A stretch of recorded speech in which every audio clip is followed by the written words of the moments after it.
Hello and welcome. आज की the leader story में आज हमारे साथ और आज हमारा समय है संगीतमय।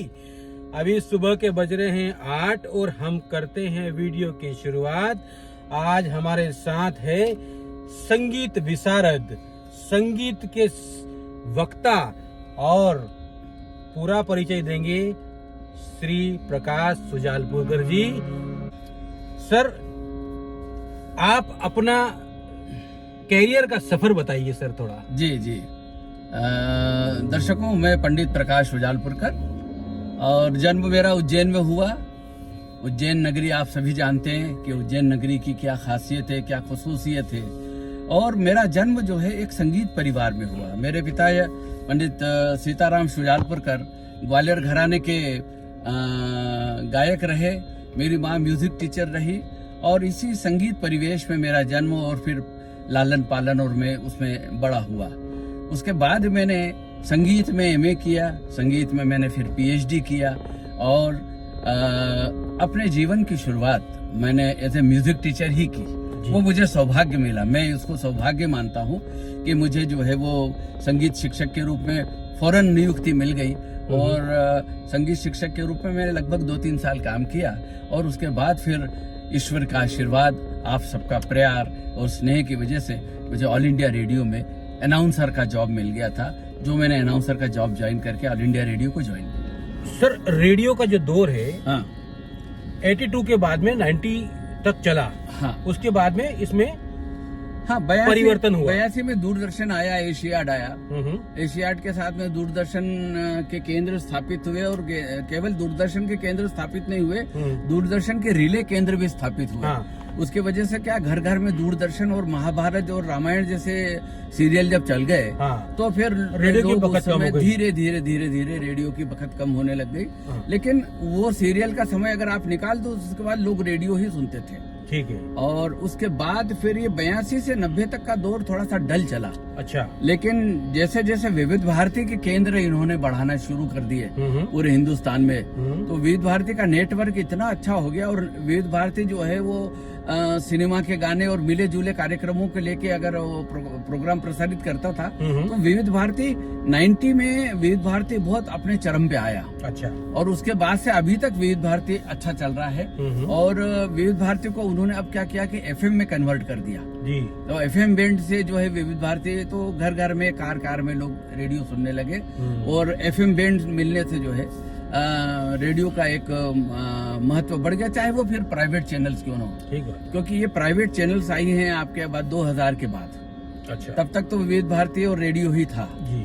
लेकिन 2000 के बाद ये प्राइवेट चैनल्स आ गई और इसके बाद फिर एफएम रेडियो जो है कार में, चाहे आपकी दुकान में, चाहे गुमटी में, कहीं पे भी हो, छोटी सी जगह में भी है, चूंकि हैंडी था मोबाइल पे रेडियो आने से, तो इसकी वजह से जो है अब रेडियो का थोड़ा सा एक वो बदल गया है, नजरिया बदल गया है, उसका स्थान बदल गया है। लेकिन रेडियो अभी भी जिंदा है कहीं न कहीं। अखबार में व्यक्ति पेज बढ़ा सकता है, हाँ। रेडियो में समय नहीं बढ़ा सकता। 24 घंटे हैं तो 24 घंटे ही रहेंगे। हाँ, 24 घंटे से ज्यादा आप उसमें कुछ कर भी नहीं सकते। अच्छा, उसके अलावा भी 24 घंटे के बाद में भी आपको प्राइम टाइम भी देखना पड़ेगा। हाँ। क्योंकि रेडियो जो है वो किसी पे बर्डन नहीं बन सकता। अच्छा। टीवी के साथ सबसे बड़ी जो एक बात ये हुई कि टीवी के लिए आपको अटेंशन पे करना पड़ता है, आपको सामने बैठे रहना पड़ता है। लेकिन रेडियो के लिए ये बात नहीं है। रेडियो आप कहीं पे भी लेके निकल जाइए, आप रेडियो सुनते सुनते अखबार भी पढ़ लीजिए, आप रेडियो सुनते सुनते खाना खा लीजिए। तो इस तरह से रेडियो का ये जो एक फैसिलिटी रेडियो में है, हैंडी वाली फैसिलिटी, तो वो फैसिलिटी की वजह से रेडियो जो है आनंद में आज भी सुनाई जा रहा है और आनंद उसका जो है लोग उठा रहे हैं। अच्छा। रेडियो की महत्ता कभी खत्म नहीं होगी। हाँ, रेडियो की महत्ता कभी खत्म नहीं होगी, क्योंकि ये जनजीवन में है। ये जैसे रगों में खून दौड़ता है, इसी तरह कान कान में जो है रेडियो या रेडियो का संगीत जो है वो दौड़ता है। और मैं तो हमारे तमाम दर्शकों से यही कहूंगा कि अगर आपको भी अपने जीवन में बने रहना है तो आप इस तरह से बने रहें कि आप लोगों के रगों में दौड़ते रहें। ठीक बात। हाँ, एक बहुत अच्छा शेर मुझे याद आ रहा है कि फूल गुलदानों में रह जाएंगे यादों की नजर, हाँ। फूल गुलदानों में रह जाएंगे यादों की नजर, मैं तो खुशबू हूँ फिजाओं में बिखर जाऊं। अरे वाह। तो आपके काम ऐसे हो हाँ। जो खुशबू की तरह हो, तो बाद में भी आपको हर आदमी को महसूस होता है। जी। कुछ श्रोताओं के लिए एनर्जेटिक सॉन्ग सुना दीजिए। अब एनर्जी जो है, अब आप एनर्जी चाय से भी आती है, एनर्जी कॉफी से भी आती है, एनर्जी जो है वो कोल्ड ड्रिंक से भी आती है। लेकिन गानों की बात अलग है। डिपेंड्स जो है हाँ। कि श्रोता कैसा है। हाँ, श्रोता कई श्रोताओं को आज भी अगर वो कहेंगे तो उनको वो गाना चाहिए, उससे बड़ा उनको बड़ा मजा आता। मैंने रे तो काहे न धीर धरे, तो इस तरह के जो फिलोसॉफिकल सॉन्ग है वो कई श्रोताओं को पसंद है। कई श्रोताओं को जो है भजन पसंद है, हाँ। कि वो चाहते हैं भजन हमको सुनाइए साहब, और कई श्रोताओं को वो चाहिए अभी भी साहब,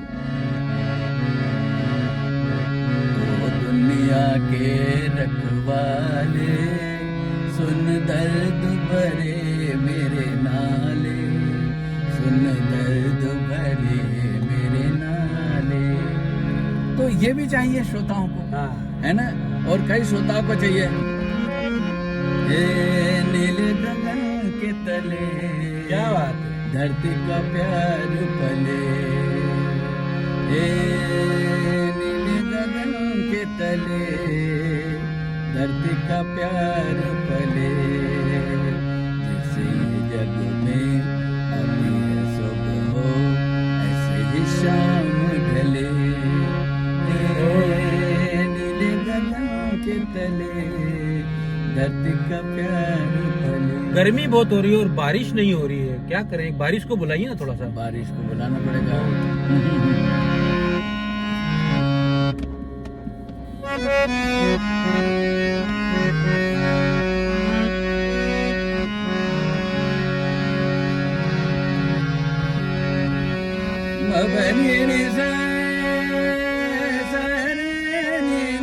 ये राग मेघ है। अच्छा। मेघ मतलब बादल। पैनी सारे मारे नीरे सारे नी सनी पमरे, पमरे नीरे सा, कहाँ से आए बदरा हो, घुलता जाए गजरा, कहाँ से आए बदरा हो।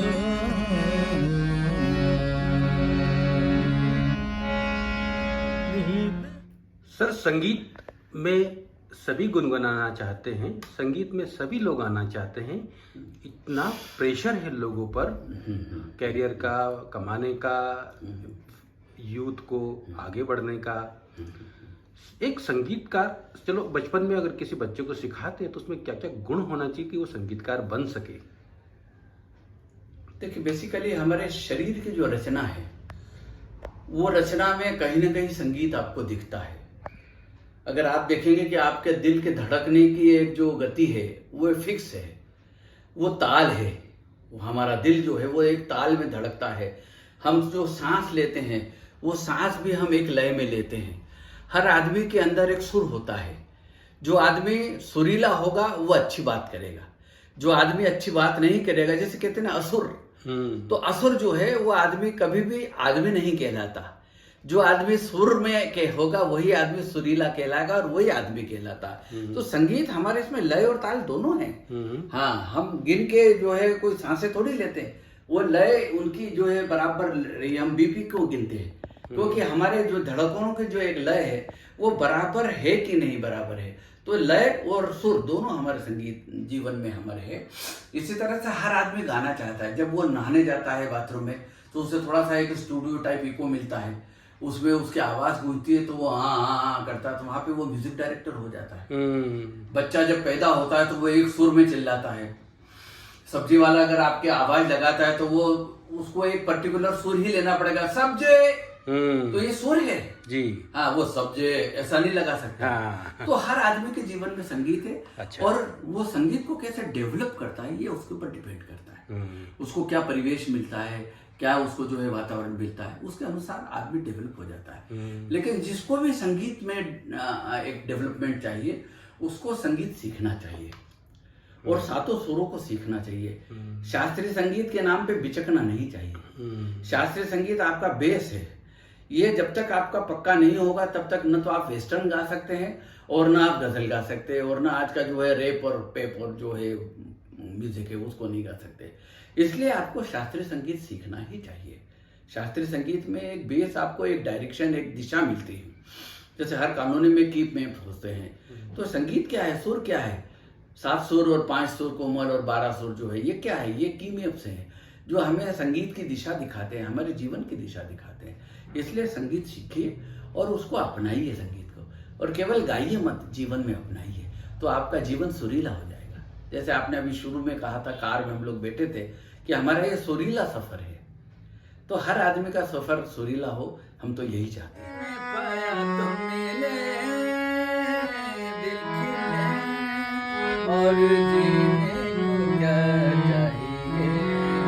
और जीने को क्या चाहिए दर्शक श्रोताओं, जीने को चाहिए the leader story. The leader story एक बहुत ही नया कॉन्सेप्ट है। अलग अलग लोगों को अलग अलग सेगमेंट के साथ बसंत पांचाल इसे प्रस्तुत कर रहे हैं और दिनों दिन ये बहुत लोकप्रिय होता जा रहा है। मेरी आपसे गुजारिश है, मेरी आपसे विनती है, मेरी आपसे दरखास्त है कि इस वेब सीरीज़ को अधिक से अधिक लोकप्रिय बनाइए। इसको सब्सक्राइब ज़रूर कीजिए, इसको लाइक्स ज़रूर भेजिए और अपने दोस्तों के साथ इसको शेयर कीजिए, तो नए लोगों को भी इसमें आने का मौका मिलेगा और हम नए नए लोगों को जानेंगे, वहाँ तक पहुँचेंगे और जीवन का आनंद उठाएंगे। मैं बसंत पांचाल जी को बहुत बहुत शुक्रिया अदा करता हूँ और बहुत बहुत बधाई देता हूँ कि उन्होंने एक नया कॉन्सेप्ट लेके, और ये कॉन्सेप्ट कार में शूट होता है। आपको बताऊँ, मैं कार स्टूडियो उन्होंने बनाया है, अपनी कार को इस तरह से डेवलप किया उन्होंने कि वो स्टूडियो का रूप एयर कंडीशनड स्टूडियो के रूप में वो डेवलप हुई है।